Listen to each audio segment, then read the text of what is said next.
Hello, Francis. Thank you very much for joining us. The birthday party is certainly underway. One of the guest speakers has just joined me now, the Deputy President, Sir Ramaphosa. Thank you so much for joining us. A big night. Well, it's a very big night, a night of celebration and a great night of celebrating a great, great woman in our country, in the history of our country, who has been an icon of our people for many years. And Mama Winnie Mandela has been a great inspiration to many of us who are younger than her. Many women in our country have been greatly inspired by her. And indeed, she remains the one person in the ANC who continues to be loved by everyone. And her love runs right beyond the ANC as well, and she's loved by ordinary people in our country. Her beauty just continues to radiate. She is one of the most unbelievably beautiful women. She's got the courage of a lioness, in fact of a lion. She's got tenacity. She's consistent in her political beliefs. Very revolutionary, very radical, and very progressive, and always on point when it comes to articulating the views and the suffering of our people. Many things have been written about her, and documentaries made, and even films. But I'd like to get a personal account, because you've known her a long time, and you've walked a lot of the journey of the struggle alongside her. Give us some of your own sort of personal thoughts and feelings about Mum Win. Well, my own personal thoughts about her is the deep love that she has for our people, particularly people who suffer, people who are poor. And whenever one talks to her, she just talks about how ordinary people in our country are suffering, are poor. So her compassion for ordinary people, not only neighbors, not only members of her organization, but way beyond that, is what touches you.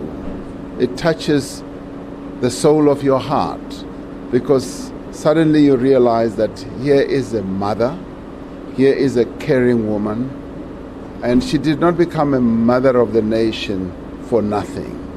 She was regarded and continues to be regarded as the mother of our nation because of her compassion and her love. And when we traveled with her to go and fetch Nelson Mandela from Victor Verster, I could see in her face, in her heart, in her eyes, that the years of missing him were just coming back and swelling in her eyes. And I could see love. I could see care.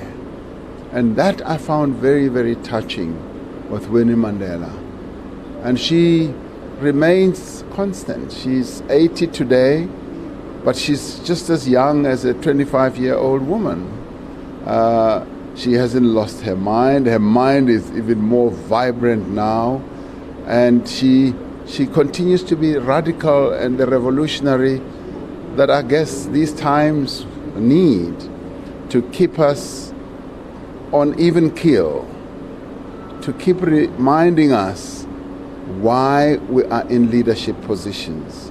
So for me, it's a great honor, a real humbling honor to come and celebrate her 80th birthday with her. And the movement still needs her and still feels her presence. The movement still feels her presence in a big way. She is the veteran of our struggle. She is the elder within the ANC. You will be amazed about the number of people who still go to see Winnie Mandela for counseling, for guidance, for ideas. She still has it. She has what I call political sass. So Winnie Mandela is still very much needed in our movement, in our country. And she remains that one person who still can tell us the real truth about the situation of our people.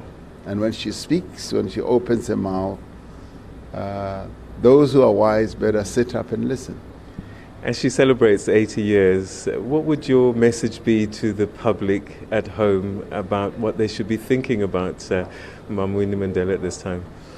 Well, I would be saying to the public, think about Winnie Mandela as the woman who sacrificed all, who at a very young age, when she was just a new bride, after getting her children, giving birth to her children, she lost her husband to the struggle and to prison.